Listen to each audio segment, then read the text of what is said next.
Bismillahirrahmanirrahim. Assalamualaikum warahmatullahi wabarakatuh.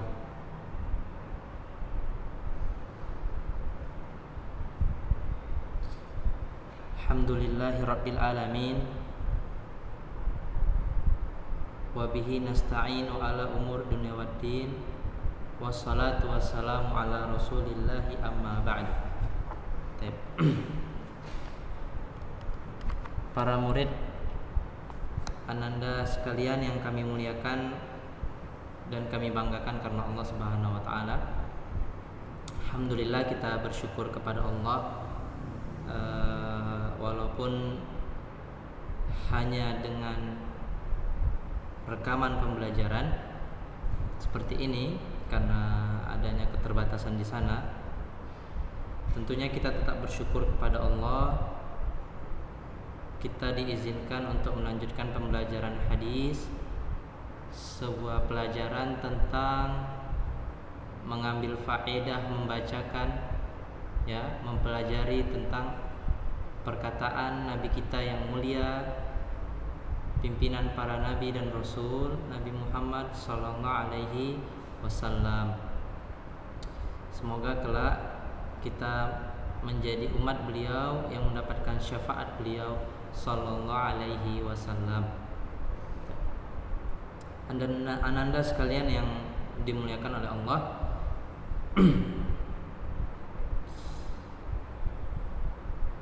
coba masing-masing buka bukunya, ya kan? Karena kalau sekedar mendengarkan Ustaz rasa tidak maksimal. Coba buka bukunya, buku panduan kita. Mudah-mudahan semuanya sudah memiliki buku tersebut. Kemudian buka halaman awal. Ustaz akan coba membacakan, kemudian menjelaskan. Ambillah faedah yang bisa diambil dari pelajaran kita pada hari ini.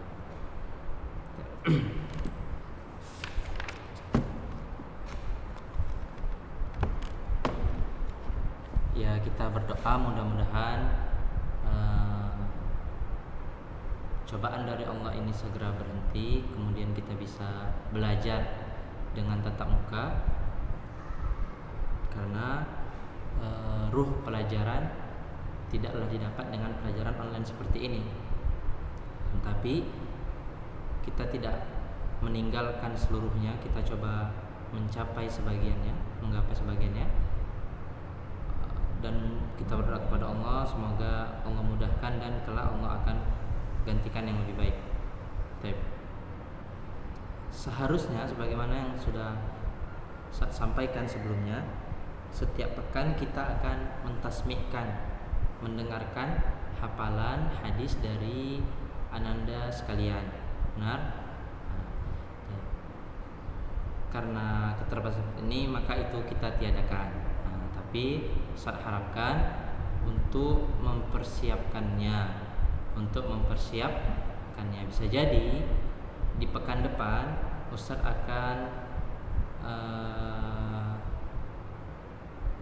menagih hafalan hadis tersebut, atau kalau memang memungkinkan atau bagi siapa yang bisa langsung menyetorkan dua hadis. Nah, sebagai jamak atau menggabungkan antara pertemuan hari ini dan pertemuan pekan depan insyaallah taala. Ananda sekalian yang dimuliakan Allah Subhanahu wa taala, saya akan sedikit mengulangi sekaligus menekankan kembali tentang pelajaran kita di pekan lalu, bahwasanya dari sahabat Miqdam bin Ma'di Kariba radhiyallahu an, beliau berkata, sesungguhnya Nabi sallallahu alaihi wasallam berkata, ketahuilah bahwasanya aku telah diberikan Al-Qur'an, telah diberikan kepadaku Al-Qur'an dan yang semisalnya, yaitu hadis hadis Nabi Sallallahu Alaihi Wasallam. Kemudian apa perbedaan antara hadis Nabi dan Al-Quran? Sedikit sudah kita singgung di pekan lalu, ya. Bahwasanya kita sudah akui, kita sudah pahami bahwasanya hadis Nabi adalah semisal dengan Al-Quran dan dia menempati kedudukan, ya, kedudukan di dalam pensyariatan, ya. Kedudukan pertama Al-Quran, kedudukan yang kedua kemudian hadis Nabi Sallallahu Alaihi Wasallam di dalam pensyariatan agama Islam, agama kita. Dan juga Al-Quran dan hadis Nabi keduanya merupakan wahyu dari Allah Subhanahu wa Ta'ala. Perbedaannya jika Al-Quran itu secara lafaz dan maknanya dari Allah Subhanahu wa Ta'ala, dengan demikian jika kita membaca Al-Quran, kita sedang membaca lafaz atau firman Allah Subhanahu wa Ta'ala, dan dengannya kita diberikan pahala, ya, dan dengannya kita diberikan pahala, dianggap sedang beribadah. Satu. Kemudian yang kedua, yaitu wahyu berupa hadis Nabi SAW. Adapun hadis Nabi maknanya dari Allah, akan tapi lafaznya adalah lafaz yang dikeluarkan oleh Nabi Muhammad sallallahu alaihi wasallam. Yang dikeluarkan oleh Nabi Muhammad sallallahu alaihi wasallam. Dan dengan demikian ketika kita hanya membaca hadis Nabi, sekedar membaca, kita tidak diberikan pahala. Dan kita tidak dianggap ibadah. Berbeda dengan jika kita belajar atau membuka buku hadis, kemudian kita membacanya dengan niat untuk mempelajarinya atau dengan menghafalnya, tentunya ini adalah ada pahala tersendiri. Allahu a'lam. Taib. Mudah-mudahan ini bisa dipahami. Taib. Selanjutnya Ustaz akan sampaikan kembali tentang ta'rifus sunnah, yaitu definisi hadis. Definisi hadis. Ingat, sunnah dan hadis ini adalah sinonim, ya, persamaan kata. Jadi definisi sunnah, ya, definisi sunnah. Apa itu definisi sunnah? Ya, sebagaimana yang dituliskan di dalam buku kita, ma udhifa ilan nabi sallallahu alaihi wasallam min qaulin aw fi'lin aw takririn aw sifatin khalqiyatin aw khuluqiyatin. Ya, apa saja yang disandarkan kepada Nabi berupa perkataan, kemudian berupa perbuatan, ya, perbuatan Nabi diriwayatkan oleh sahabat nantinya, ataupun ketetapan. Yang ketiga adalah ketetapan Nabi, atau disebutkan juga sukutun Nabi, diamnya Nabi melihat sebuah perkara. Artinya kalau perkara itu salah, tentunya Nabi akan jelaskan. Tidak mungkin Nabi diam terhadap kemungkaran atau kesalahan dan kebatilan. Perkataan, perbuatan, ketetapan Nabi. Kemudian sifatin khalqiyatin, yaitu karakteristik fisik Nabi, dan khuluqiyatin, karakteristik akhlak Nabi. 5 poin. Qaulin, fi'lin, takririn, sifatin khalqiyatin, sifatin khuluqiyatin. Ya, yaitu perkataan, perbuatan, kemudian ketetapan Nabi, kemudian karakteristik fisik Nabi, kemudian karakteristik akhlak Nabi. Ini dihafalkan, ini diingat, ya. Ini Ini diingat, ini adalah pemahaman dasar, ya, pemahaman dasar. Jangan nanti ada bahwasanya ya Umar berkata begini, oh ini adalah sunnah, ini adalah hadis. Tidak, karena ma'udhifa ila nabi, apa yang disandarkan kepada nabi saja.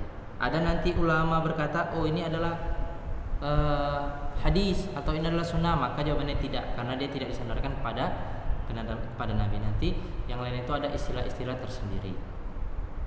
Paham ya? Nah, kemudian jangan beranggapan oh namanya hadis nabi ya berarti cuma perkataan nabi. Tidak, kan, tapi bahkan dia mencakup 5 hal. Dia mencakup 5 hal sebagaimana yang telah kita jelaskan sebelumnya. Baik. Itu dia ta'rifus sunnah. Baik. Sekarang kita masuk kepada manzilatus sunnah, kedudukan sunnah Nabi. Kedudukan sunnah Nabi. Baik. Ya, di dalam agama kita ingat sunnah Nabi memiliki tempat yang agung, ya, makanatun azimatun fil Islam. Kemudian buku menyimpulkan satu, bahwasanya sunnah Nabi adalah masdarus tsani, ya, sumber kedua dalam pensyariatan. Apa sumber pertamanya? Al-Qur'an. Kemudian ya, sunnah Nabi adalah merupakan wahyu dari Allah, ya. Nah, di sana wahyu bisa kita bagi menjadi 2, yaitu wahyun matsluwun. Nah, ini istilah, dan yang dimaksudkan dengan wahyu matsluwun adalah Al-Qur'anul Karim. Al-Qur'an Al-Karim. Dan yang kedua adalah wahyu ghairu matsluwin. Wahyun ghairu matsluwin, ya. Yang dimaksudkan dengan wahyun ghairu matsluwin adalah hadis Nabi sallallahu alaihi wasallam. Kemudian sunnah Nabi atau hadis Nabi, ya, jika kita perhatikan di dalam Al-Qur'an, hadis Nabi atau sunnah Nabi datang dalam 3 bentuk, yaitu 1, bayanan, yaitu penjelasan terhadap Al-Qur'an Al-Karim, ya, yang masih umum, yang masih mujmal, ya, seperti contohnya adalah ahkamus shalah waz zakah. Ahkamus shalah waz zakah. Nah, jadi kalau kita mencari di dalam Al-Qur'an dari Al-Fatihah sampai nanti An-Nas, kita akan dapati aqimus shalah, perintah untuk salat, ya, penjelasan tentang salat, ya, ancaman siapa yang meninggalkan salat.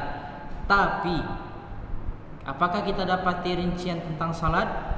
Bagaimana rukuknya, bagaimana sujudnya, berapa rakaatnya? Maka jawabannya tidak. Di mana kita dapati itu? Jawabannya ada di hadis Nabi. Maka fungsi hadis Nabi atau sunnah Nabi yaitu sebagai bayanan atau taudihan. Faham ya, insyaallah. Kemudian yang kedua, fungsi sunnah Nabi terhadap Al-Qur'an adalah ta'kidan. Ta'kidan. Apa itu ta'kidan? Ta'kidan adalah penegasan, ya, penetapan, ya, penguatan terhadap hukum-hukum yang di dalam Al-Qur'an. Contohnya apa? Contohnya kewajiban silaturahim, ya, kemudian keharaman zina, ya, tahrimuz zina, ya, kemudian keharaman mencuri. Apakah di dalam Al-Qur'an ada hukum tentang kewajiban silaturahim? Jawabannya ada. Ada hukum tentang pengharaman zina? Jawabannya ada. Ada hukum tentang pengharaman mencuri, perilaku mencuri? Jawabannya ada. Tapi akan kita dapati banyak hadis-hadis Nabi yang juga menjelaskan tentang hukum tersebut. Maka kita bisa ambil kesimpulan bahwasanya ini merupakan penegasan, takkid, penekanan terhadap hukum tersebut. Paham ya?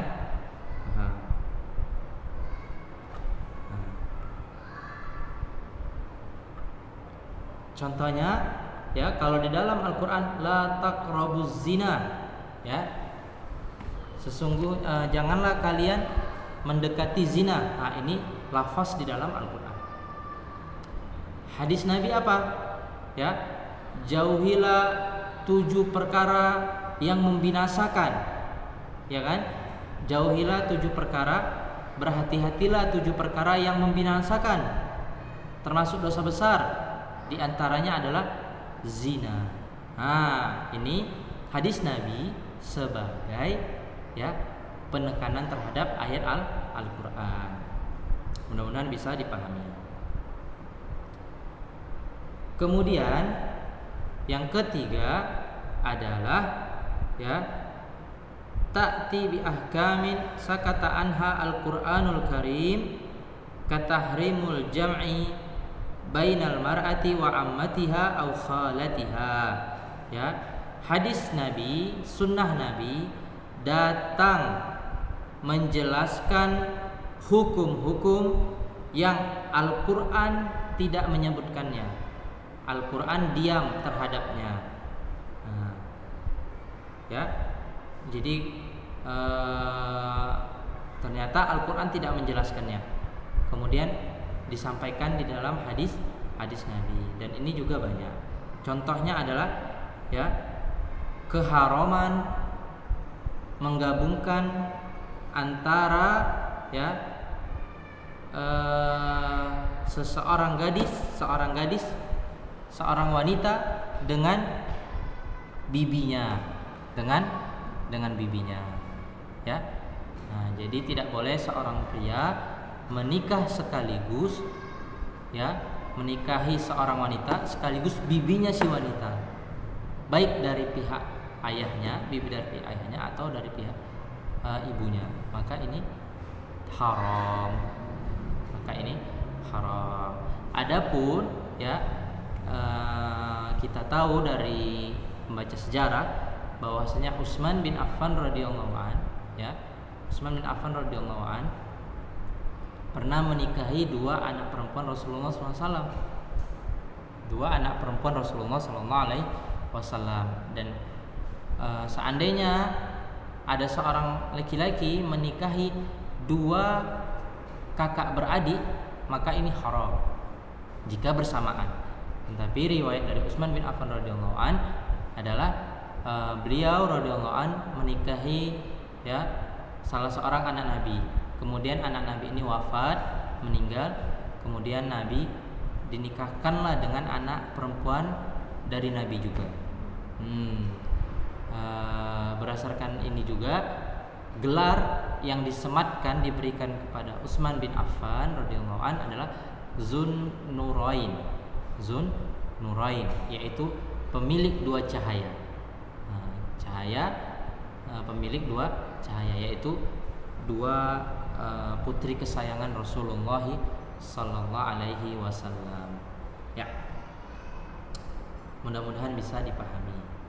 Jadi dengan tegas kita katakan bahwasanya ya hadis Nabi, sunnah Nabi adalah wahyu yang memiliki 3 fungsi, yaitu bayanan, penjelasan terhadap hukum yang masih mujmal, masih umum. Yang kedua adalah ta'kidan, penegasan terhadap hukum yang sudah ada. Dan yang ketiga adalah menjelaskan atau menetapkan sebuah hukum baru yang Al-Qur'an belum menyampaikannya, yang Al-Qur'an tidak menyampaikannya. Mudah-mudahan bisa dipahami.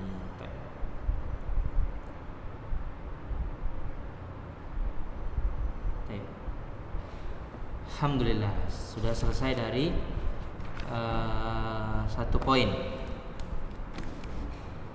Kita masuk ke poin baru, Ananda sekalian yang dirahmati oleh Allah. Kita masuk ke poin yang baru, yaitu hujjiyatus sunnati nabawiyati, ya, kehujjahan sunnah Nabi, kehujjahan sunnah Nabi. Ustaz, sepertinya di pertemuan yang lalu sudah sampaikan bahwasanya ada beberapa kelompok yang mereka tak yakin bahwasanya hadis Nabi bisa dijadikan hukum. Mereka ambil Al-Quran saja. Kami mengambil hukum dari Al-Quran saja. Hadis Nabi itu karena Nabi hanya manusia, bisa salah bisa benar.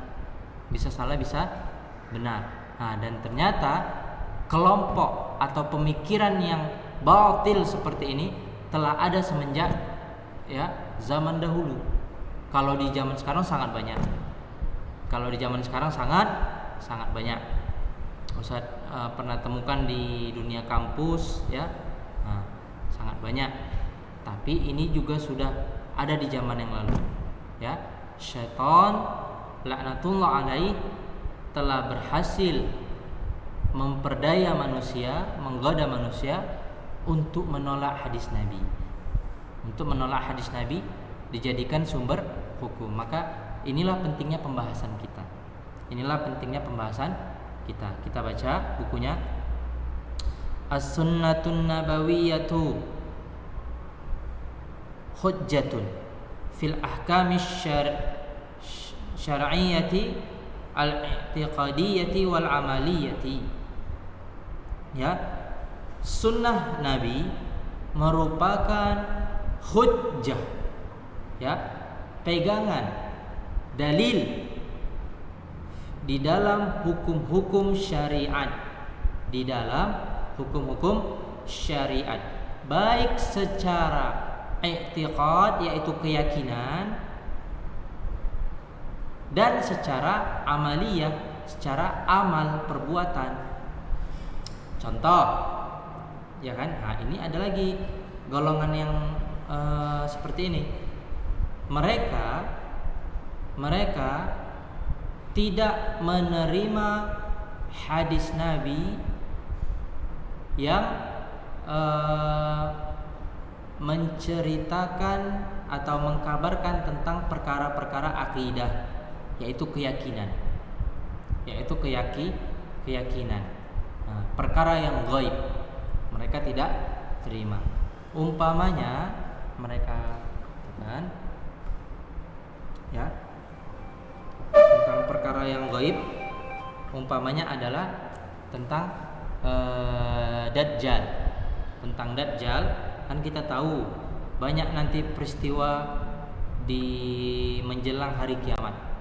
Turunnya Dajjal, turunnya Ya'juj dan Ma'juj, ya, turunnya Nabi Isa dan lain-lain.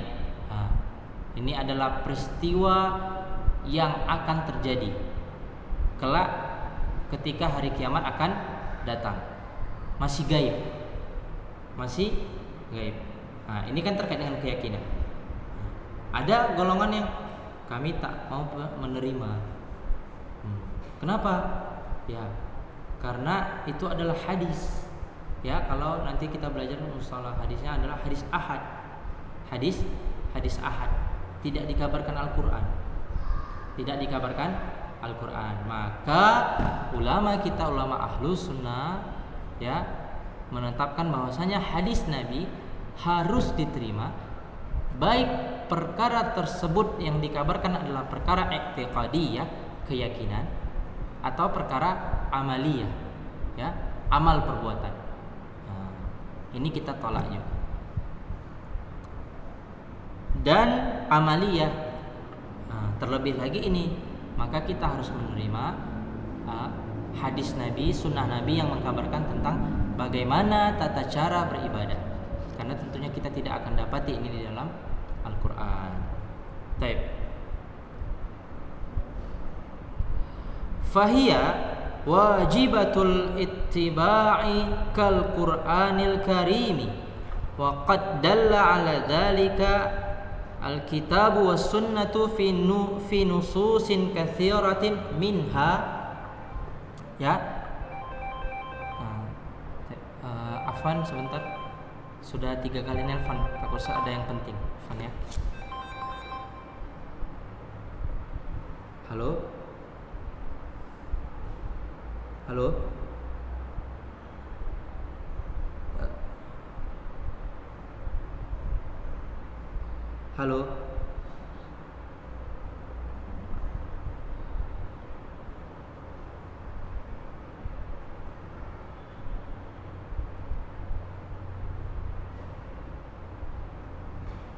Tidak dijawab. Baik.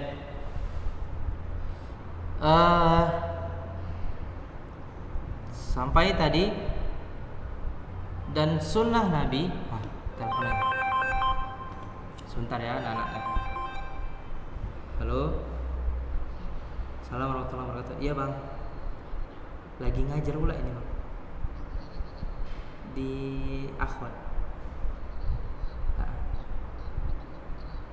Iya depan komputer.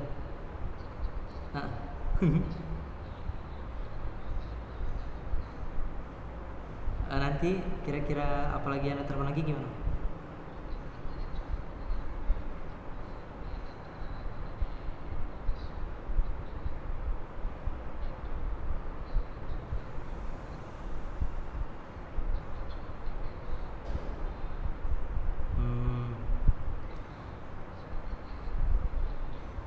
Iya bang, Afan bang, kalau nanti anak ini hubungi lagi abang, ini sebentar. Oh iya, iya.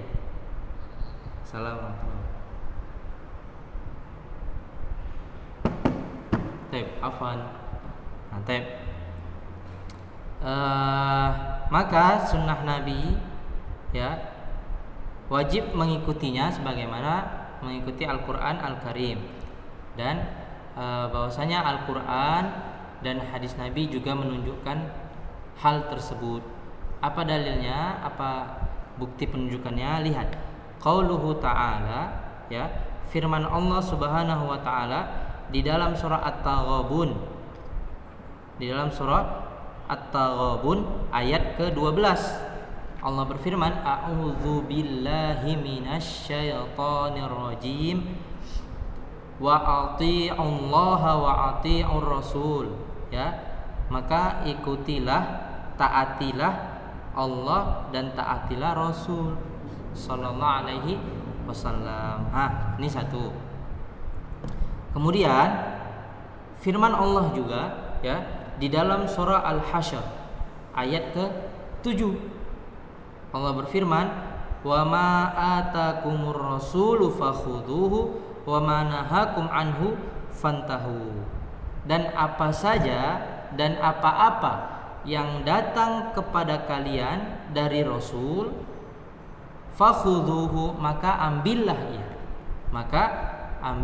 ia, syariat, peraturan, larangan, perintah yang datang dari Rasul, maka ambillah ia, wa ma nahakum anhu fantahu, ya, dan apa saja apa-apa yang dilarang oleh Nabi atas kalian, maka jauhilah.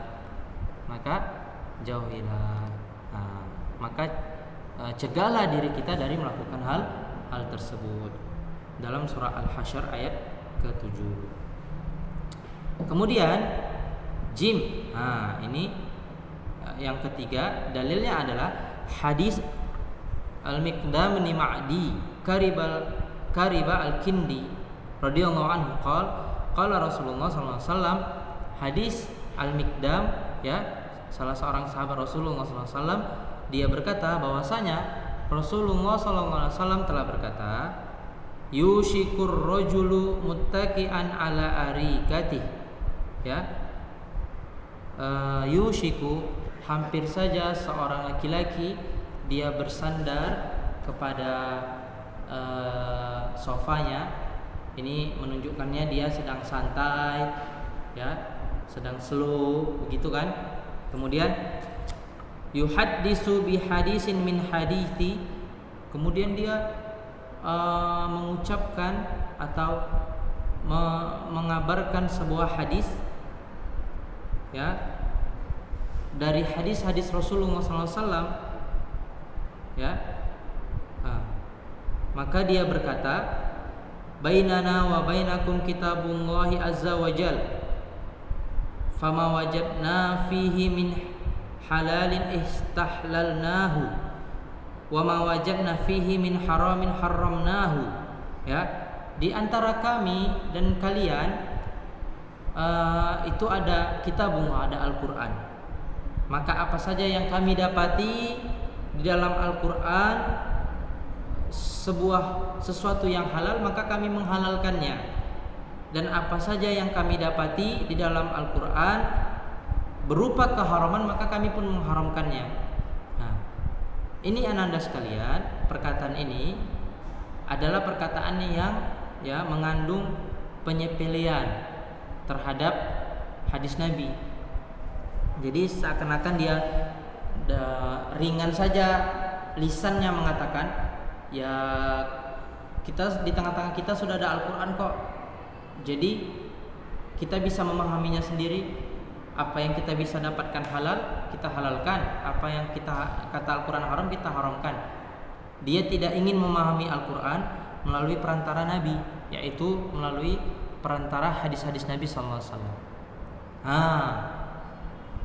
Ya, inilah isyarat dari hadis ini. Kemudian, ala ketahuilah wa inna ma harrama Rasulullah sallallahu alaihi wasallam mithlu ma harramallah. Ya, jadi karena dia sepelenya, ya, tidak meletakkan dan memuliakan hadis Nabi SAW, meletakkan pada tempatnya yang mulia, maka dia menganggap dirinya sudah bisa langsung mengambil hukum dari Al-Quran, memahami Al-Quran, mengambil yang haram, mengambil yang halal, seluruhnya dari Al-Quran. Maka ini Nabi SAW tegur, ketahuilah bahwasanya sesungguhnya, ya, sungguh apa yang Rasulullah SAW haramkan, ya, seperti apa yang Allah haramkan, ya, seperti yang apa yang Allah haramkan. Ini di garis bawahi, ya. Jadi kita jangan seperti orang-orang seperti ini. Dengan santainya lisan kita berkata, dengan santainya diri kita menganggap ujub kepada diri kita, ya kan? Tak perlu lagi memahami Al-Quran dan memahami Al-Quran dengan hadis. Tak perlu lagi bimbingan para guru dan ulama, karena udah bisa kok, ngapain? Ini merupakan kesombongan dan keharaman yang besar, yang besar. Ya, entah pun nanti bisa kita jatuh kepada golongan ingkarus sunnah, ya, mengingkari sunnah Nabi SAW, dan hukumnya adalah kafir. Kalau dia meyakini bahwasanya sunnah Nabi bukan merupakan hal yang bisa dijadikan rujukan dari pensyariatan. Ya, mudah-mudahan bisa dipahami. Ya, jadi dalilnya kita sudah dapati dari ayat Al-Quran di dalam surat Al-Ghabun, di dalam surah Al-Hasyr. Yang kedua, dalil tentang kehujjahan Nabi kita sudah dapati dari hadis Nabi itu sendiri. Hadis Nabi itu sendiri, ya.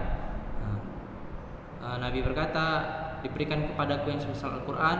Kemudian Nabi menegaskan, ketahuilah bahwasanya apa yang Allah haramkan, maka itulah yang menjadi yang Nabi mengharamkan juga. Begitu juga sebaliknya, apa yang Nabi haramkan, maka itu merupakan keharaman dari Allah, ya, haraman dari Allah. Dan yang ketiga adalah ijma'ul ummati kafatan ala hujjiyati sunnati nabawiyyati, ya. Ijma' ini adalah konsensus ulama, kesepakatan ulama, ya, secara menyeluruh terhadap kehujjahan sunnah Nabi SAW. Dan barang siapa yang mengingkarinya, ya, maka dia bukanlah pendapat yang teranggap. Ya, ulama-ulama umat semenjak ratusan ribu tahun, ya, sudah sekitar 1400-an sekarang, telah bersepakat bahwasanya hadis Nabi adalah hujjah, adalah masdarus tsani, sumber hukum yang kedua setelah Al-Qur'an tentunya. Setelah Al-Qur'an tentunya. Baik. Inilah mungkin tentang kehujjahan hadis Nabi sallallahu alaihi wasallam, ya.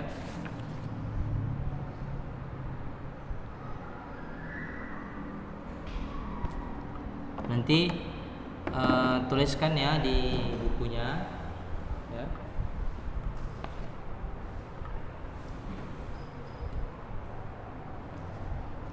Kan ini kita sudah ada ini tak, ya, tu'arrifus sunnata fil lugha wal istilah. Ini coba satu arif, atau saya tulis bahasa Indonesia saja, ya.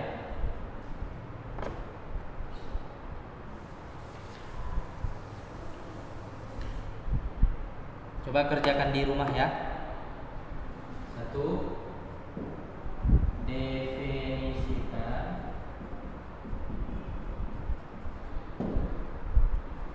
secara bahasa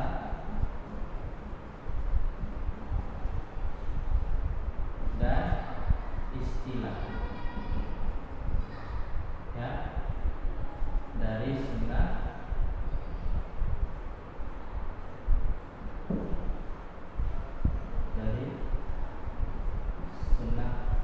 Nabi sallallahu alaihi wasallam. Definisikan secara bahasa dan istilah dari sunnah Nabi, ya, sebagaimana tujuan pembelajaran kita yang pertama, ya. Kemudian yang kedua, ya, jelaskan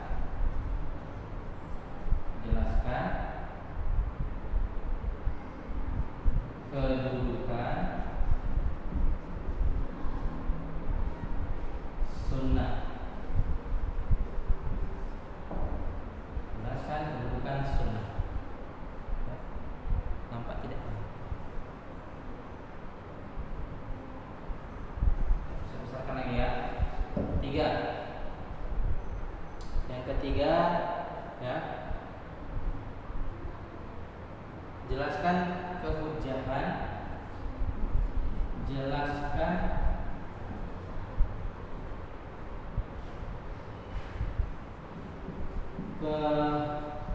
kehujjahan dari, ya, sunnah Nabi. Jelaskan kehujjahan dari sunnah Nabi.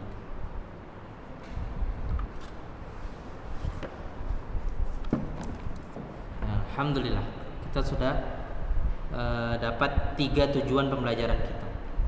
3 tujuan pembelajaran.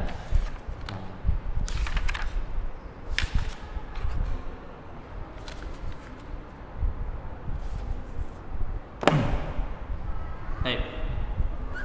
Kalaupun nanti ada yang kurang jelas, ya, atau ingin ditanyakan, bisa di chat. Yang penting jangan didiamkan, ya. Nanti kalau misalnya sudah di awal ini tidak paham, sudah di awal ini belum muncul kecintaan kepada pelajaran ini, pasti kedepannya ini dianggap menjadi beban, ya. Setiap nanti belajar hadis mukanya suntuk, ya kan? Nah, setiap nanti belajar hadis bawaannya mau ke kamar mandi saja permisi. Setiap nanti belajar hadis bawaannya ngantuk saja. Belum muncul kecintaan di dalam hati kepada pelajaran ini. Jangan seperti itu. Itu apa di antara penyebabnya? Penyebabnya tentunya adalah karena sudah merasa tidak paham dari awal. Sementara di awal ini dia seperti pondasi, kalau di rumah itu, ya kan, pondasi bawahnya itu, membangun rumah pondasi bawahnya, tiangnya. Kalau tiangnya tidak kuat, pemahaman di awal tidak kuat, maka yakinlah ketika membangun rumah nanti roboh, ya. Nah, maka kuatkan dulu pondasinya, tiangnya dikuatkan sehingga menghadapi pelajaran selanjutnya menjadi lebih kuat. Baik.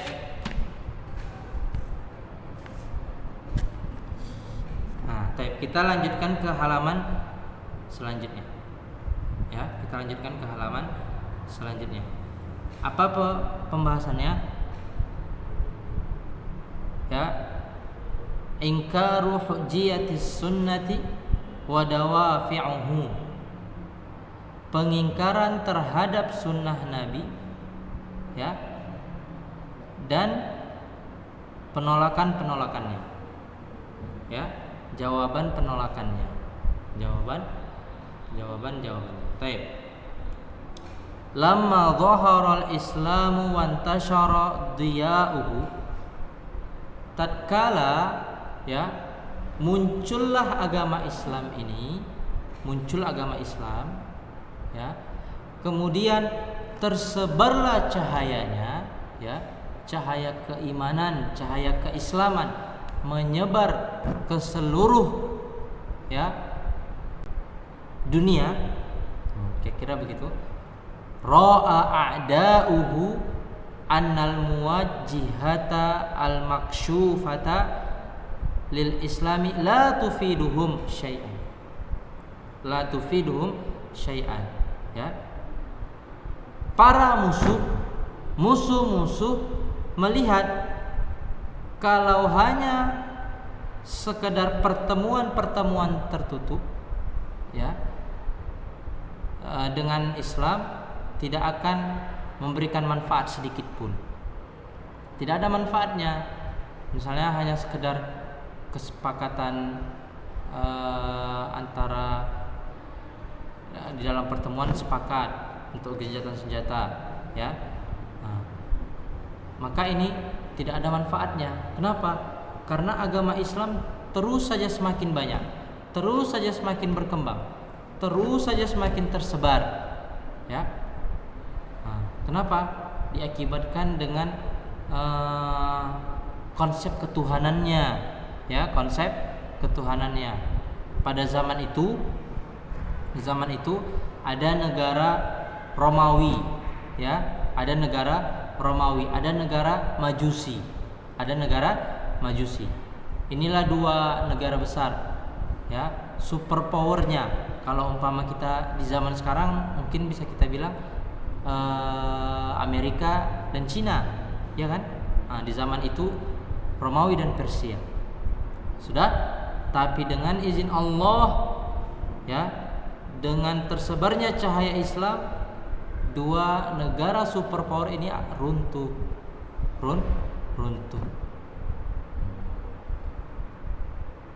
Islam semakin banyak pemeluknya, ya. Nilai-nilai Islam semakin tergaungkan, ya. Nah, kekuasaan Islam semakin meluas. Masyarakat semakin berbondong-bondong memeluk Islam. Orang-orang yang iri terhadap kemajuan ini terutamanya pasti dari orang-orang Romawi atau Persia. Mereka ingin membuat makar.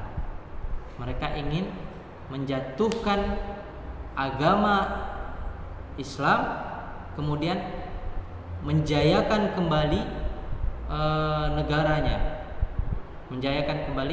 negaranya, ya. Kalau dulu negara Majusi, Anda sekalian, kerajaan Majusi, maka mereka itu menyembah api, ya. Kalau Romawi, mereka beragama Nasrani, ya, tentunya Nasrani yang sudah tidak murni lagi, sudah tidak murni lagi. Nah, makanya kalau kita baca sejarah, ya, ada, ya, Abu Lu'lu'ah, ya, Lu'lu'ah itu yang menusuk Umar ketika Umar sedang salat. Dari mana dia? Ya, dari Majusi. Dari Majusi atau Romawi, Ustaz lupa. Ya, begitu juga ya, Umar meninggal kemudian digantikan oleh Utsman.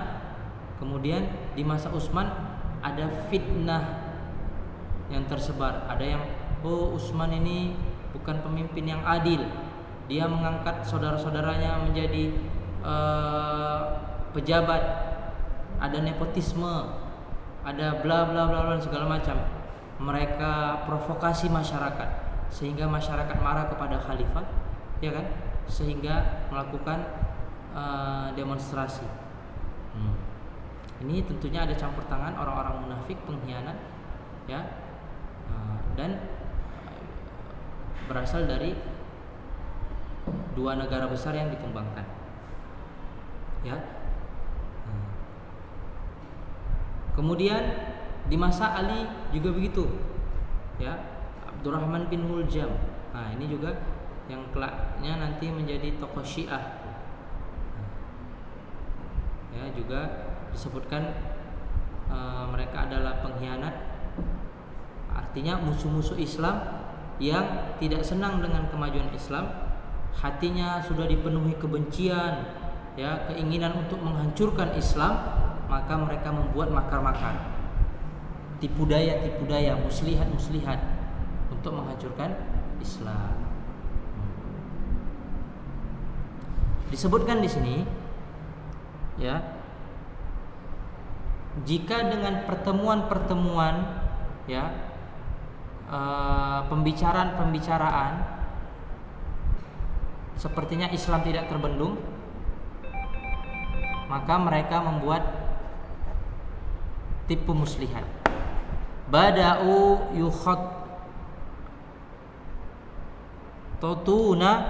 lil kaidi bihi wa ahlihi. Maka mereka pun membuat merencanakan, ya, makar, yaitu tipu muslihat, tipu daya kepada pemerintahan Islam, kepada orang-orang Islam dan keluarganya dan seluruh masyarakat Islam. Nah, inilah riwayat sejarah yang bisa kita baca dari buku-buku tersebut. Seru sekali ini nanti, seru sekali, ya. Dan ini adalah sepertinya memang sunnatullah begitu kan. Kita baca juga nanti ada pengkhianat yang akan menghancurkan, yang dia bekerja sama dengan musuh, kemudian menusuk dari dalam, ya, maka Allah berikan pergilirkan kekuasaan itu. Tapi sungguhnya ketika Nabi dan sahabat, ya, dan orang-orang saleh pada saat itu memimpin, ya, ilmu tersebar, Islam terangkat sangat tinggi menjadi mulia, ya, dan tipu daya mereka Allah hancurkan. Tapi ketika agama Islam, umat muslim sudah semakin menjauh dari agama, maka Allah pun menjadikan musuh mereka menguasai mereka. Lagi-lagi pasalnya adalah apa? Sebabnya adalah apa? Maksiat kepada Allah Subhanahu wa taala. Ini sejalan dengan hadis Nabi, ya kan? Sebaik-baik zaman adalah zamanku, kemudian setelahnya, dan kemudian setelahnya. Ya. Khairu qarni, ya, qarni. Sebaik-baik zaman adalah zamanku. Sumal ladzi yalunahum, kemudian zaman setelahnya, kemudian zaman setelahnya lagi, atau diistilahkan dengan zaman tabi'in, kemudian tabi'ut tabi'in. 3 zaman ini adalah zaman keemasan Islam. Maka akan kita dapati di sini Allah memang jaga agama ini dan jaga orang-orang yang bertakwa ini, sehingga mulialah Islam, tinggi Islam. Tapi zaman sekarangnya, setelahnya sampai sekarang ini, mulailah terjadi sana fitnah sana dan sini, mulailah tersebar syubhat, apalagi juga tersebar dengan syahwatnya. Baik, Ananda sekalian yang dimuliakan Allah, intinya ya, nanti ini Ustaz sengaja untuk sedikit membacakan tentang sejarah Islam ya, 1 atau 2 baris saja ini ya kan, supaya Ananda sekalian penasaran. Seru ini ceritanya nih. Tapi intinya kita di pertemuan yang akan datang akan membahas tentang bagaimana rupanya asal usul adanya kelompok atau pengingkaran terhadap kehujjahan sunnah Nabi. Nanti insyaallah kita akan lihat. Mungkin demikian yang bisa Ustaz sampaikan. Lebih dan kurang Ustaz mohon maaf. Ustaz mungkin tak bosan-bosannya mengingatkan agar antunna sekalian banyak bersabar ya, tetap bersemangat belajar, mengulang pelajaran, mempersiapkan pelajaran ya. Kalau nanti disuruh menghafal ya hafalkan.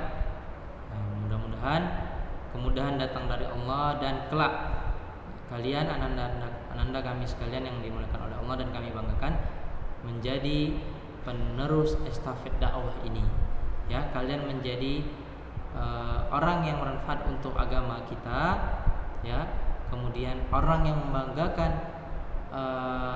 kedua orang tua kalian ya, dan kelak juga menjadi berguna bagi sesama manusia.